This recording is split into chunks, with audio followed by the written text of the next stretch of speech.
All right, guys. So today's lesson, well, today and tomorrow's lessons together is where it's going to start to get difficult.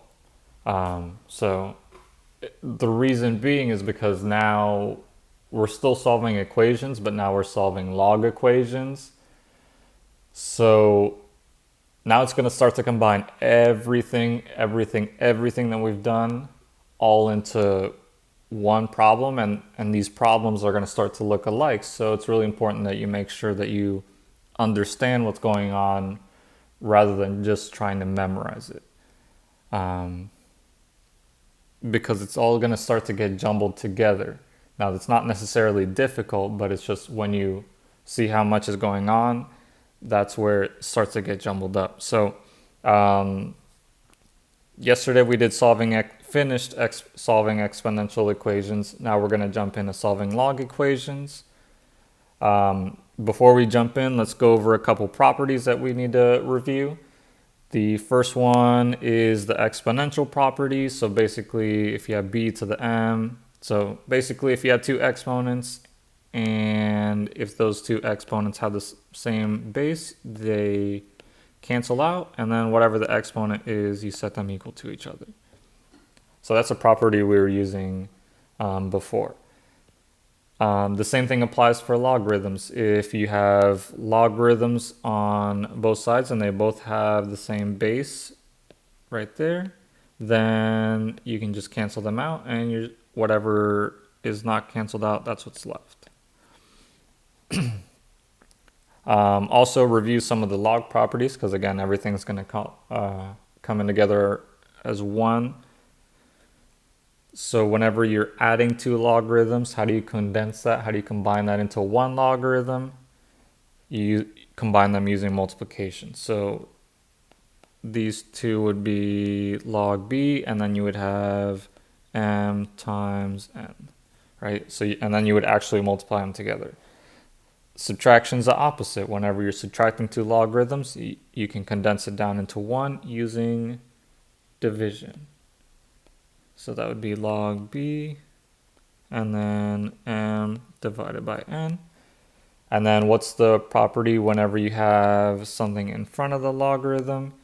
You can take that and you can move it to be the exponent back here. So then it would look like log b of m to the n power. So keep all of that in mind. Now I want to draw your attention to this property right here, because there's going to be this mistake that people always make every single year, and I want you to make sure that you know not to do this. So this would be the wrong thing to do.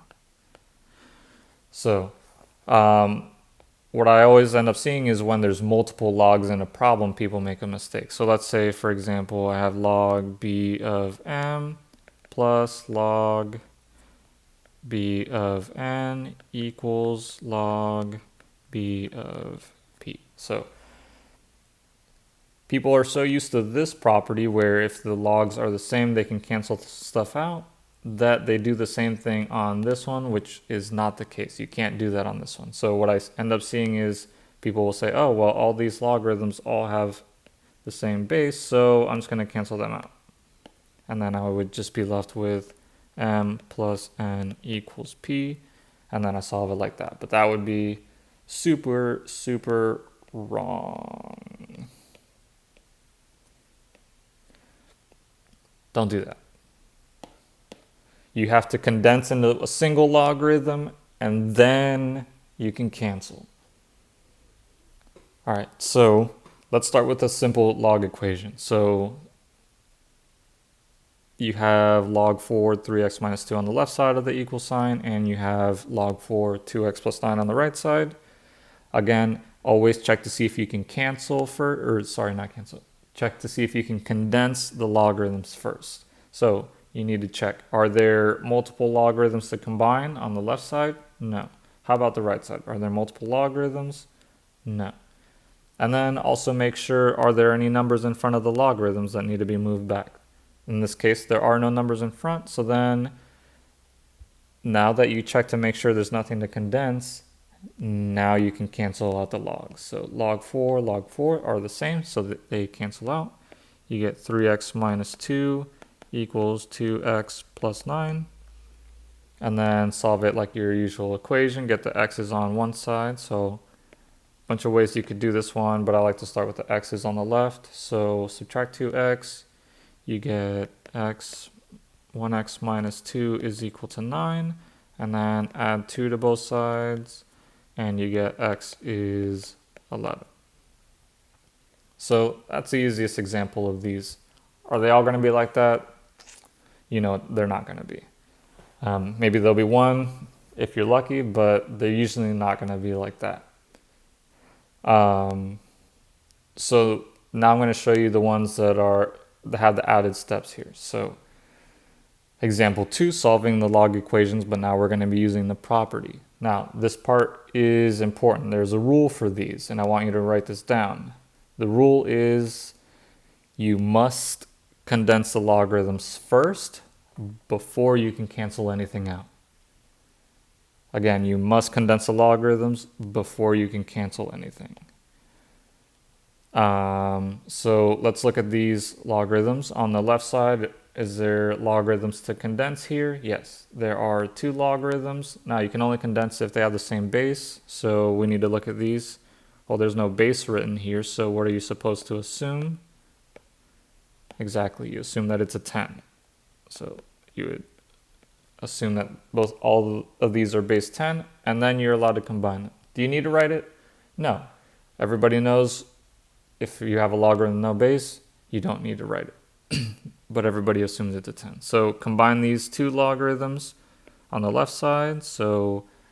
And then this one is subtraction. So how do you combine a subtraction? You divide. So it'd be x divided by 6. On the right side, is there anything to condense over here? No, there's only one logarithm, and it doesn't have a number in front. So I can just keep it log 4.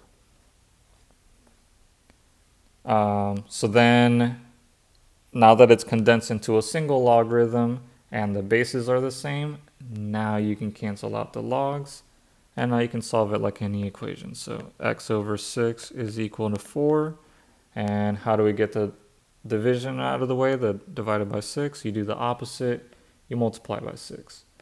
So times 6 will cancel out this when you multiply it, and times 6 there to the 4, so x is equal to 24. So keep in mind that rule when you're doing these, because that part's important. So here's the next step up in terms of using all the properties together. So again, keep in mind that rule that I told you should write down. You have to condense everything first before you can cancel. So on the left side of the equation, I see that there are 2 logarithms here. So that means I will take both of those logarithms and combine it into a single one. So they both have base 6. And you're going to do the 3x times a 5. Since it was addition, you have to multiply. And then if you want to, at the same time on the right side, I see that there is a 3 in front of the logarithm on the right side of the equation. So that means that is going to end up going over here. So on the right side, it's going to look like log 6 of 2, and then the 2 is to the 3rd power. Now, let me simplify this a little bit so that it looks nicer. On the left side, 3x times 5 is 15x. And on the right side, 2 to the 3rd power is 8. So then now I just need to finish solving this one. Again, make sure it's condensed. At this point it is, so I can cancel out the log 6's. And I'm left with 15x is equal to 8. Then divide both sides by 15. Divide by 15. So your answer is x is equal to 8 over 15. Just leave it as a fraction,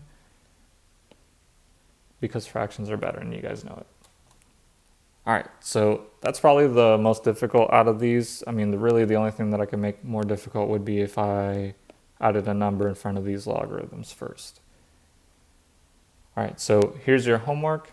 Again, make sure you pay attention to these. Make sure you ask any questions if you have them. When you do the homework, make sure you show your work, because if you don't have work, I'm not going to give you credit for it.